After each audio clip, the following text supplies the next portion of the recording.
We talked about Gilgo Beach last week, the Rex Heuermann serial killer that has been arrested finally after over a decade. Well, allegedly, not with that evidence. His wife, came to his side and said she'd stand by him and everything. Yeah, I saw that.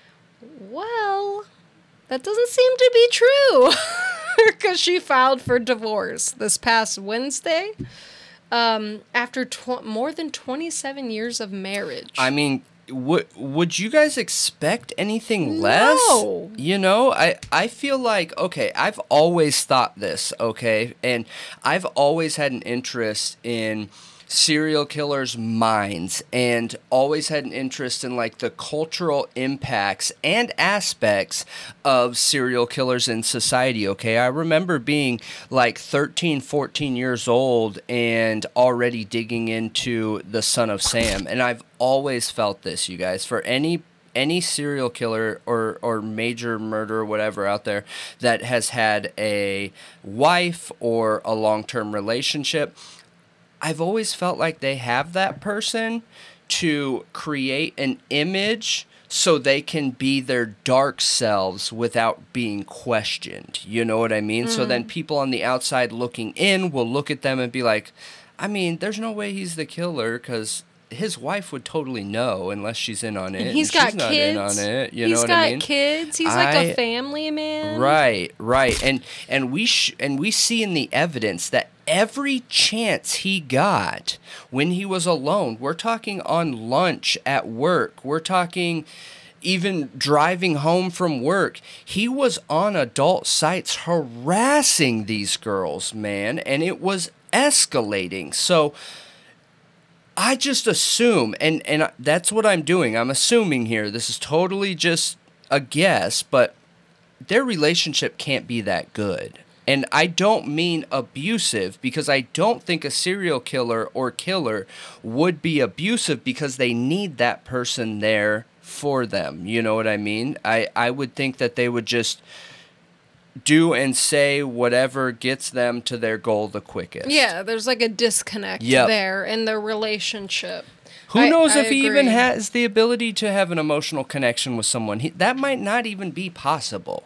Yeah, it may not. I bet you now that she's going, like she's separating and going on her own life adventure alone now, that she's going to be looking back and thinking, oh my God, that's what that meant. This is why he was this way with this. Yeah. This is why that. And she's going to be like, how? How did I never know? This is why we didn't have a sex life. Yeah, this is why he couldn't get it up. Yep. No, I agree with you. I bet that will happen. And I just want to say good for her, man. Good for her. Because when I first heard that she was standing by his side and I was looking at the evidence simultaneously, one of my very first thoughts was, how could she, dude? I don't get it. How could you look at all that evidence and think, no, he probably didn't do it? She's an older woman. I bet you she didn't know all the evidence yet. And then as she was presented with more and more, she's like, I can't do this. Do you think a serial killer can be a good father? Be an objectively good father because their two personalities are so separate? Possibly. Yeah. I do think so.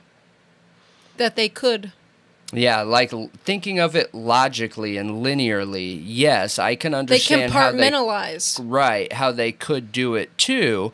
And I think based off a lot of the interviews that I've read and watched on serial killers, a lot of them wish they weren't that way, but have come to terms with the fact that they can't control those urges, so they don't try anymore, you know? Yeah.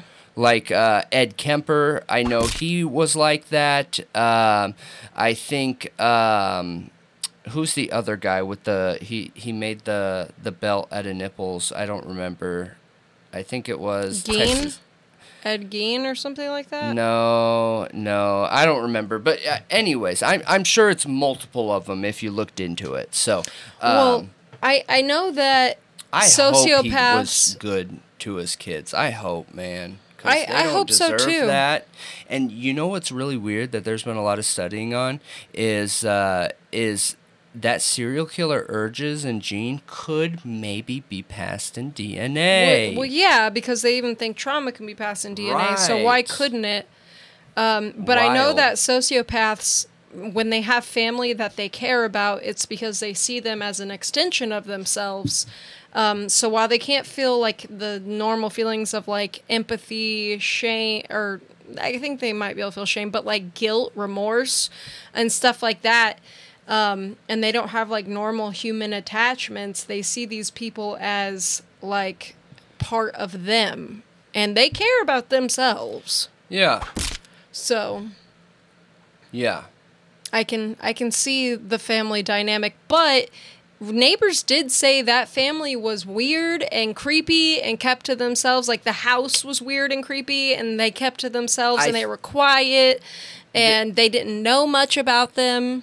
Even though he literally lived there like his whole life. There's one neighbor that lived directly next to him, an older lady that didn't say the family was weird. She literally specifically said he was weird, and she gave actual evidence and said that. And the police have corroborated this, where she said that there were multiple times that he was in the backyard burning something and digging up in the yard. And she said that almost every time she heard it, she had this desire to go and look and peek through the fence, but there was something that held her back. And she said she's glad she didn't ever go look. Yeah.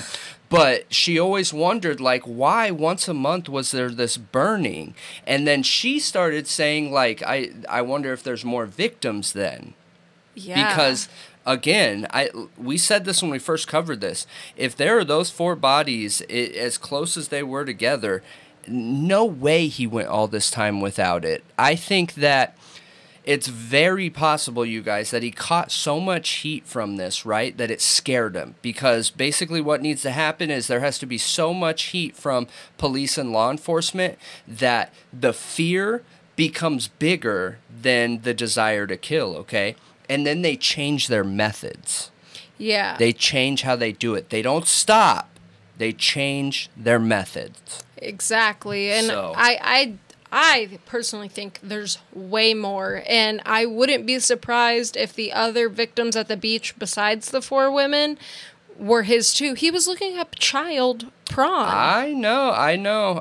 And there's a child out there. They have 16 bodies unaccounted for that they don't know how they were murdered, okay? Very well could be most of them are his, and he changed tactics, maybe. That's what I'm saying. Because Because the police I heard police saying that, it doesn't really follow his MO, and I'm thinking, does it have to? Like, after you guys dug up those bodies back in the day, he could have just changed how he did it. I think the victim type will stay the same, but the way that he ends them will change. I think you're right about that whole type thing, but in the same respect, he may have killed other people when the heat was on him that didn't match it, and he also was looking up child stuff. So who's to say children aren't involved in all of this? I'm not willing to go into the search results, but if you guys are interested, I was listening just in the very beginning of Annie Elise and her video on him, and she gives all the search results in detail, and like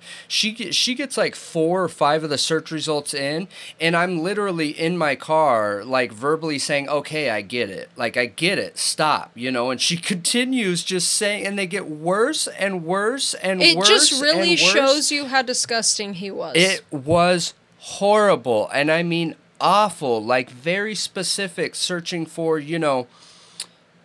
a certain race and type of 12-year-old girl being abused in a certain way. I was like, gosh, it's very specific and disgusting. Yeah. But anyway, that's what I got on him for now. We may actually cover him as a topic next week to get more into, because there's more stuff being released. Like this is. Yeah, no, we're definitely talking about him further. Yeah. Yep. Absolutely. So look forward to that. So, and if you guys hear anything, please post that ish. Give us some comments. Give us some details. Let us know what you got going on. That new evidence with the neighbor's pretty cool, and corroborates that the possibility there's more victims. You know, if we can tie as many house, if we can tie as many victims to him that he actually did as we can, you know, that's release. That helps the victims' families find out what happened and gets over it, because I can't imagine just having something unsolved forever. That and must be awful. justice for the victims and the families, you know. Yeah, it's absolutely.